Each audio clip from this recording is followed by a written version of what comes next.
إن الحمد لله رب العالمين والصلاة والسلام على رسول الله الكريم وعلى آله وصحبه أجمعين أشهد أن لا إله إلا الله وأشهد أن محمدا عبده ورسوله ما بعد.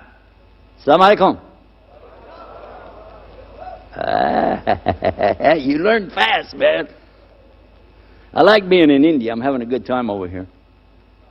The food is really warm. I'm getting by on one meal a day, by the way. That's enough. Alhamdulillah.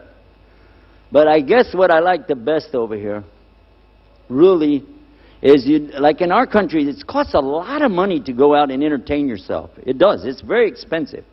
If you want to go for entertainment, let's say you want to take the whole family out, could cost $200 or $300 for a weekend just to go to Six Flags or Disney World or Disneyland. Something like that could cost a lot. But just in the ride over here from the hotel, I saw all of the rides in one. Oh my God. How can you drive like this? I look at that window in the van as we're coming over. It's just, ooh. And don't let the driver know you're scared. Big mistake. Because then he's going to really do it to you.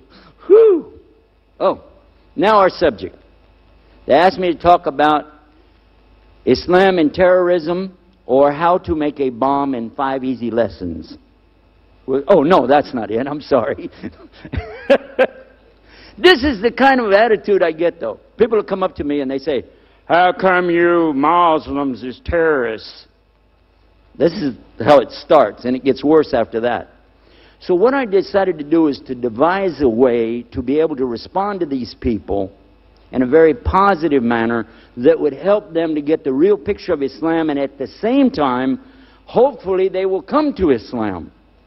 Because consider myself, and if you remember the story I was telling you last night, I was anything except a supporter of Islam, and yet I became a Muslim. So if Allah can change a person totally upside down, like me, He can do it to anybody. So I decided to really work on this subject and see how to present the case. First and foremost is to remember that when these people come to you with these questions and talk to you like this, whether it's through the internet or if you're meeting them in person, you have to remember they're a human being like you are. And they have fears. And if you'll recall, Dr. Jaffer, Shaykh Idris, was speaking on the subject of Islamophobia. He only gave half of the speech that night because he said he wanted to leave the time for other speakers. So I wish he would have given you the whole thing. And I feel shy to try to go in on top of the Sheikh's speech, but one of the things that he left out was when he usually tells us about that phobia. Phobia means a fear of something. Some people have a fear of heights, to go up real high. That's called acrophobia. And some people could have a fear of, well, I tell you what, there's one that's called hydrophobia, the fear of water, and that's when people have something called rabies. Hydrophobia, because of the fear of water. They can't drink water. Okay, so, and I have taxophobia when I come over here. Now that here is tax-ecab-phobia, and when I'm back home it's tax, period. But in any case, phobia means a fear of something. And these people have a fear, they said, of Islam, and they call it Islamophobia, but actually they have a fear of what they don't know. It's the fear of the ghaib. So maybe we should call it ghaibophobia. Can we do that? Bilal? Can I do that? Mix the Arabic. Anyhow, he has so much about the Arabic language. When he gets up here, make him tell you. When you go to Q&A, make him tell you all about this work that he's done in developing Arabic for non-Arab speakers. It's very easy to learn Arabic with his courses, by the way. That was a free ad. Next one will cost you. Okay, and now, back to the program already in progress. When you want to answer the question, watch this. Somebody comes to you, how come you Muslims is terrorists? Just keep your cool and say, thank you for asking me about my religion. It will always totally unarm them. They will not be ready for that. They're expecting you to be like, or something, you know. But you say, smile, smile. Say, thank you for asking me about my religion. You asked me about Islam. What is Islam? It's an Arabic word. So we have to understand it in that language, not a translated language, right? So what is Islam? Islam has 5 words inside of it. Surrender, submit, obey, sincerity, and peace. And he's going to be going, huh? Because he wasn't ready for that. And you tell him, in our religion, it's important for us that we always have to tell the truth. We can go to hell for lying. And besides that, you could catch me if I lied anyway, because we have all of our scripture. It's still preserved. Even if I make a single mistake.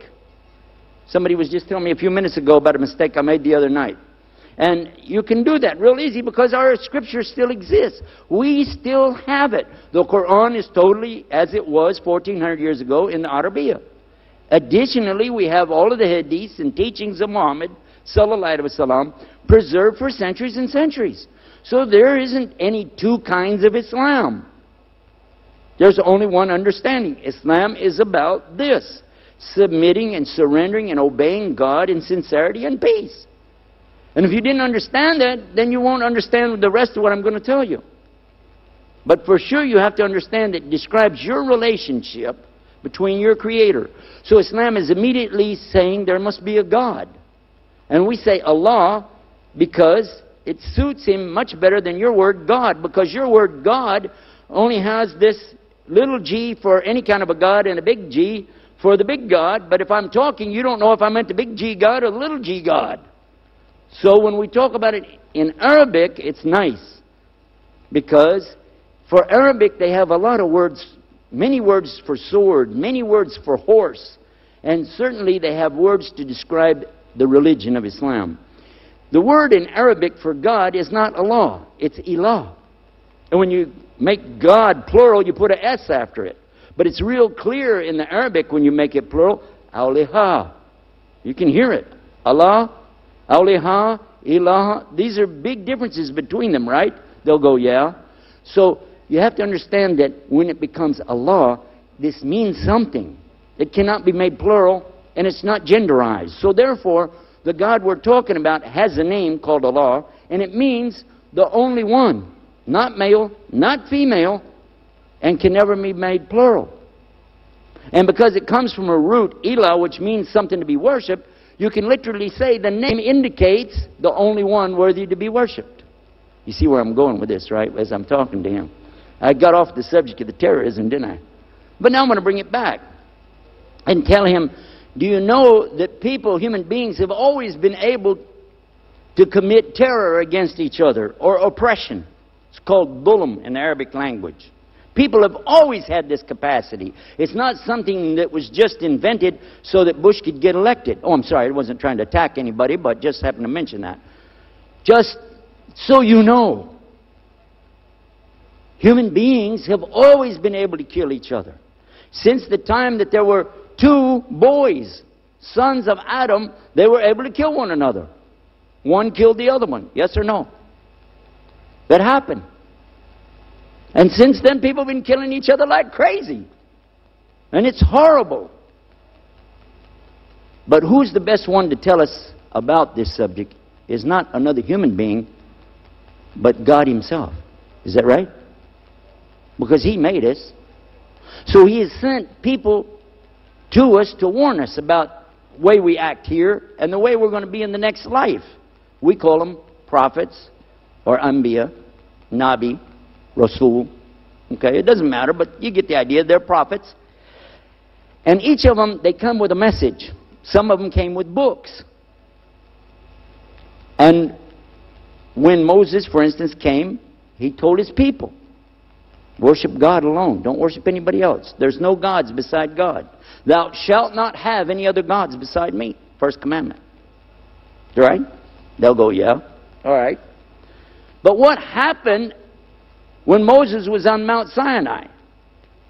And they already knew they're not supposed to worship anybody but God. Didn't they know that?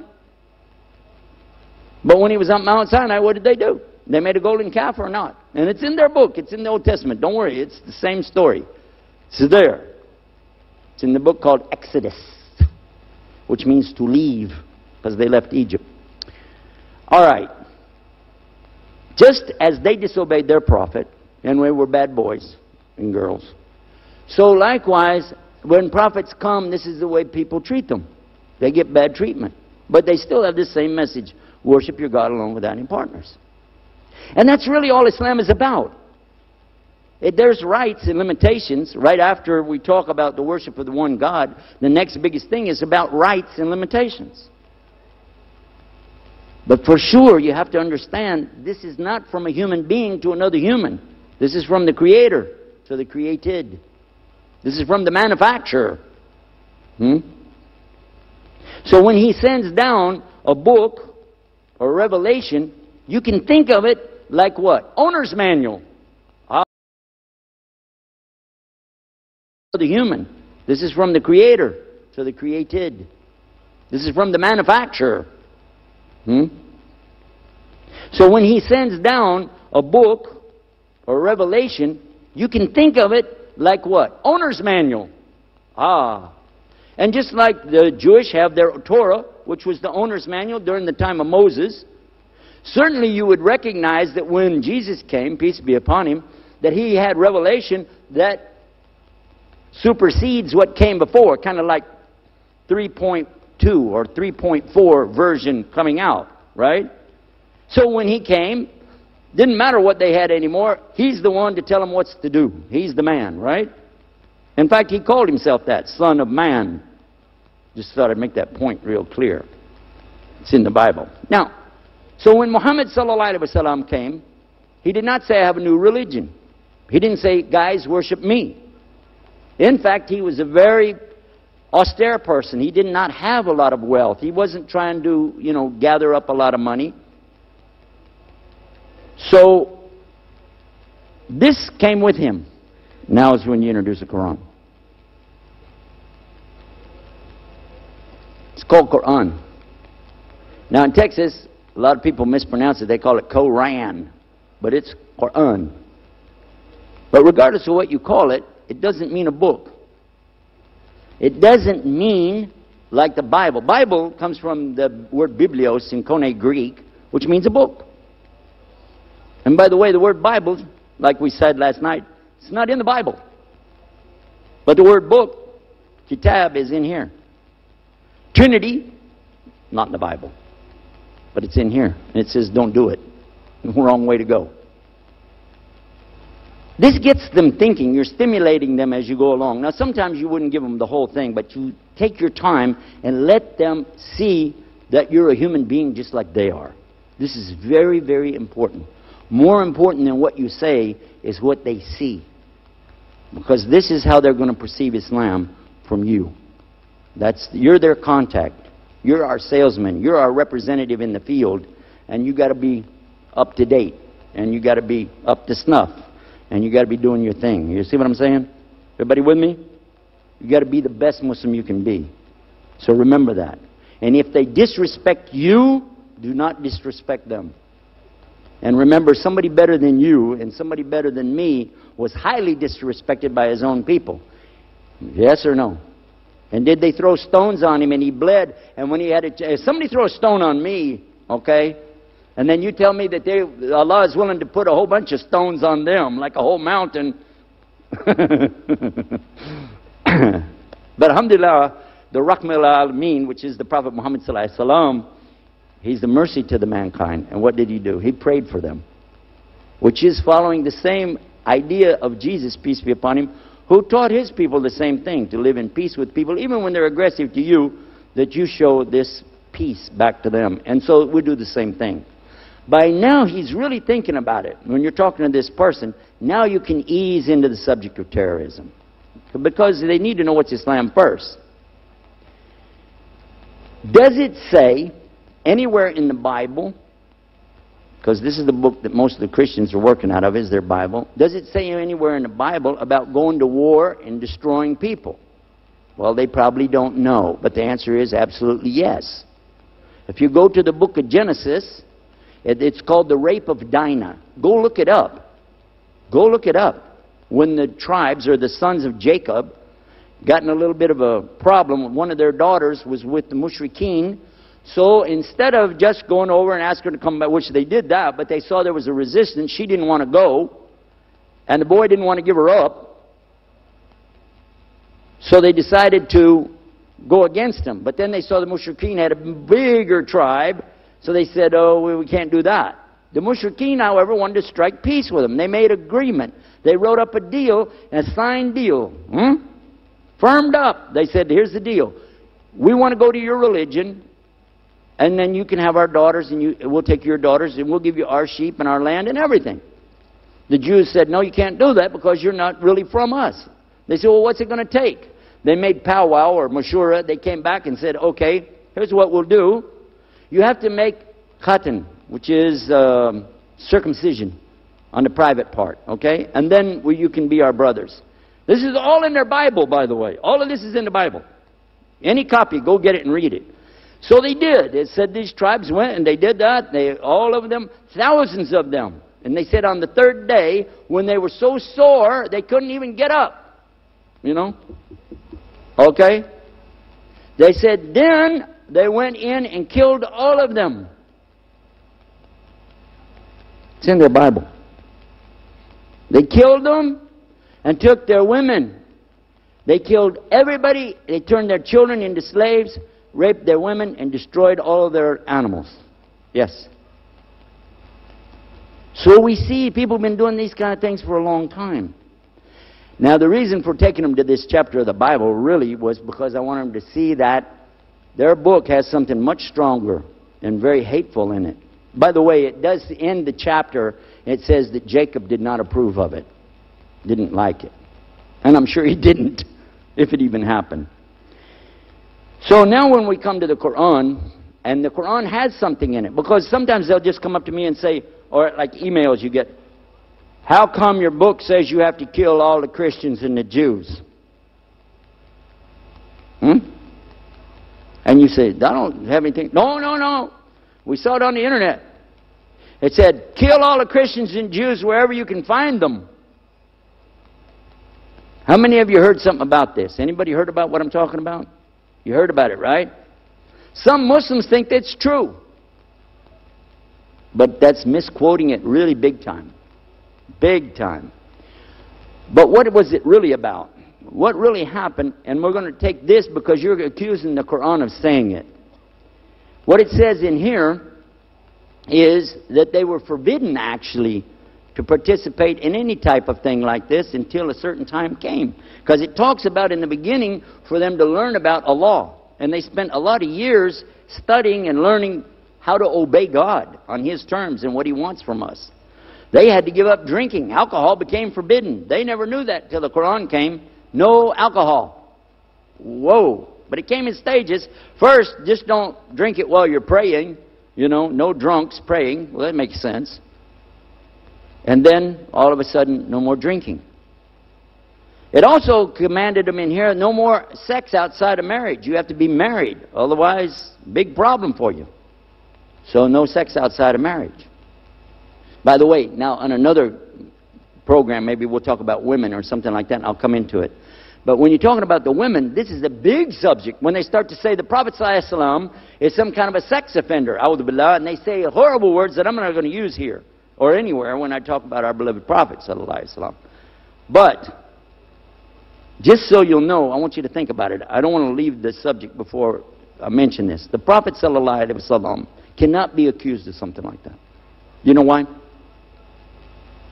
Well, isn't it true that he got married when he was 25 years old? He never had sex with any girl ever. And by the way, for the clarification of the Americans, we have to say or a boy because they don't know, about this. So he never had sex, period, till he was 25 years old. Zero. Right or wrong? When a boy is most interested in that subject, it's not age 25. It starts somewhere around 12 to 17, and that's what the doctors tell us. That's the scientists telling us that. Okay?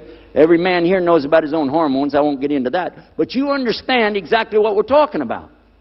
At 25, the man has calmed down a lot. He spent the next 25 more years, am I right, married to Khadijah. And during that 25 years that he was married to her, he never ever had sex with any other woman, and again for the people in San Francisco, or man. Didn't do it. Totally one woman for 50 years. Now, how are you going to tell me that after that, all of a sudden, that he went out here and did what? Excuse me. Come on. Come on. Let's look at it closer. We can break that one down in one of the other sessions. But now I'm going to come back to the terrorism thing. There is a passage in the Quran that says, and kill them. Absolutely says that. That is what it says in Arabic. It uses the word qital. Unfortunately, some of the translators got really excited, and this is about 70 years ago, and they used the word slaughter. That's not very good. That was not a good choice of words. Because today, people, when you say slaughter, they think you're going to do like the biha on somebody. Especially when they're talking about Muslims are cutting off heads and all the rest of it. It's scary. What kind of religion do you have? And I understand their trepidation. I had the same problem. This affected me the same way. But then I came to know that this is not Islam. It has nothing to do with Islam, as we're going to see in a minute. For those 10 or 13 years that the Muslims were enduring a lot of oppression from their own relatives and families, their own tribes, who were coming up against them and attacking them and abusing them even physically. They were not responding back any more than just simple self-defense. They never organized any kind of a combat against them. Now, underline this word, combat. Did you hear me? Combat. I want you to use that word when you're talking, because we're going to come back to it. Okay? Now, what happened was, after the Muslims had been put out, they had sanctions against them. They were outside of their territory.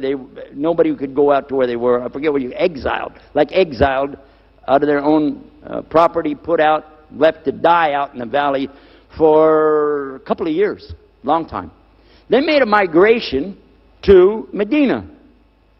And when they were there, then they became reinforced. And then a verse comes. Okay? But it tells them to go make Hajj. Go read it. It's in Surah Baqarah 189. Telling about Hajj, that the months are known to you. The moon, the months, this is what you go by, lunar calendar. This is time for your Hajj. That's what it says. Unless somebody changed it. They didn't change it in 1400 years. I'll just check it right now. I can remember the Bibles that I used to pick up when I was preaching. I would pick one up and I'd go, oh, set it down, pick up another one. This is the wrong one. There's a beautiful thing about Arabic and the Quran. It doesn't change. Yeah, here's what it says. They ask you, Muhammad, about the new moons. Say, these are signs to mark the first periods of time for mankind and for the pilgrimage, the Hajj. It's not al-bir, that you enter the houses by the back, but al-bir is that you fear Allah. It's a taqwa for Allah. So enter your houses through the proper doors. Fear Allah that you'll be successful. Wa katilu. The word is wa. What is wa? That's and. Nobody begins a sentence with and. You ever have me walk up to you and say, and the bus shall be here in about... No, they don't say and. They say the bus will be here. Huh? Or they'll say, when will the bus be? But and when will the bus be here? Nobody talks like that. So likewise, Allah didn't talk like this. He doesn't say just wa, unless it's like wal asr. In that case, it's a swearing by something. But it says, wa katilu fi sabilillah. So do qital for the sake of Allah. I'm going to leave it in Arabic for you for a minute. Now I want you to think about it.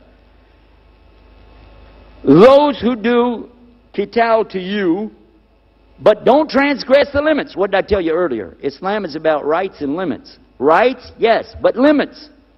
And here it comes. Don't transgress the limits. And do katilu, do qital to them wherever you find them, and turn them out from wherever they turned you out. And al-fitna is worse than qital. And don't do qital with them at the Masjid al-Haram, the place of making the pilgrimage, unless they first attack you there. But if they qital you, then qital them. Such is the payback for the disbelievers. But if they cease, then Allah is all-forgiving, most merciful. And qital them until there's no more fitna And worship is for Allah alone. But if they stop, then let there be no transgression against the zalimun, the polytheists or wrongdoers. I repeat, I left it in Arabic for a reason. Because if you start trying to play with this and use different words to have variety in English, you're going to get in trouble. And you'll say things like kill, slaughter, maim, destroy, stuff. This is not really the essence of what's being said, inshallah. Because if you understood it, as I understood it, the Muslims have been turned out of their own property, of their own homes, their own land and nation. Yes or no? Everybody with me? Everybody still awake? Am I boring you? Okay. So, here's what we're saying. When Islam came to these Arabs, it didn't come to teach them how to fight and kill people. They already knew how to do that. Think. Remember, before Islam came, they had a 40-year feud, a war between tribes over a camel race. Yes or no? A camel won the race. One of the other tribes threw a rock, killed the camel. They killed the boy. They killed that boy. They killed this one, back and forth. 40 years go by, and they're killing over what? A camel race. You don't have to teach Arabs how to fight. They're born with a rock in their hand. They know how to do it. What Allah did was to take time to let them learn how not to fight, so that you can find the balance between rights and limitations. So He gave them the limit first. And they were very patient. Very patient. They had to be patient. The Prophet ﷺ wasn't going to let them be any other way. They had to hold back, hold back, hold back. And then the order came. Okay. Now, yukatilu. What is qital? I'm going to translate it as mortal combat. Mortal combat. Because you have to translate to a word that's in use today, that people know how to use it and how it works.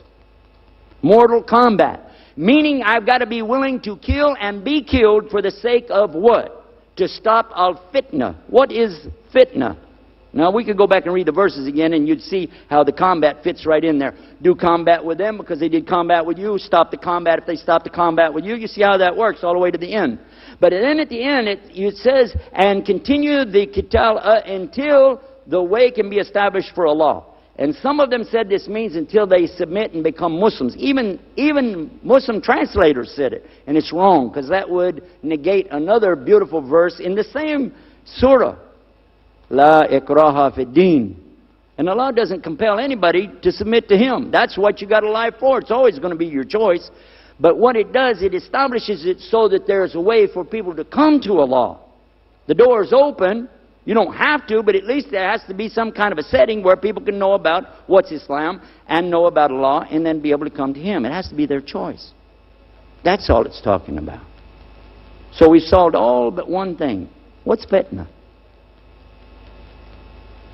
Fitna is when things are so bad that Islam can't spread. It's so bad when you can't do anything. It's like really the worst. It's like what you say in Texas, it's kind of like falling down in a rolled up barbed wire fence. It's fitna.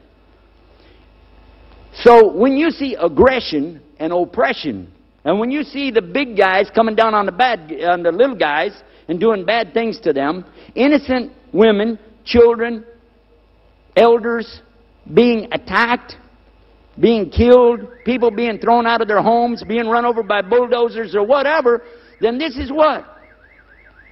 Fitna. Now in English, the best word to call that is what Mr. Bush calls it. Terrorism.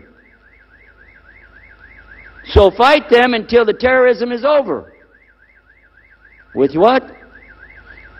Limitations of combat. Within God's limitations. Make sense? So who declared the war on terrorism? Mr. Bush?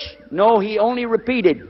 And he, at the same time, by the way, when he said this on Thursday night, 2 days after 9/11, stood on the White House lawn, made the announcement, told everybody that he's declaring a war against terrorism. He said in the same speech, Islam is a peaceful religion. Well, that's a very nice thing, and we support him in that. And we support a war against terrorism because we got the ayahs for it right here.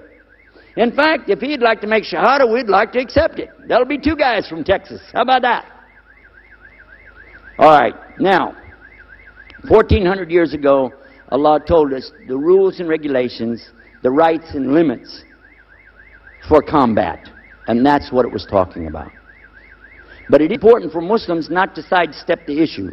Don't say Islam is peace, and all we want is peace, and there's no fighting in Islam unless it's self-defense, because that's not true. Just as Mr. Bush ordered the people to go into Afghanistan because he wanted to preempt anything that could happen there. He went into Iraq and preempt anything that could go into there. And he gave a good example, so when people want to know what happened at the Wells of Badr, ask Mr. Bush. He's an expert on this subject. Preemptive.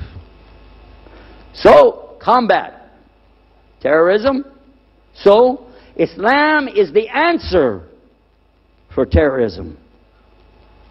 You get out of line, there's a rule. Because you have rights, but I have rights too.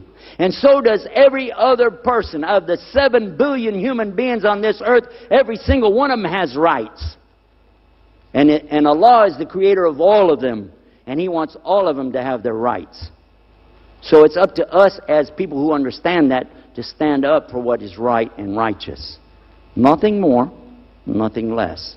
And that's what Islam's stand is on terrorism. And I hope Allah guide all of us to understand that and put that to good use. Ameen. Assalamu alaikum.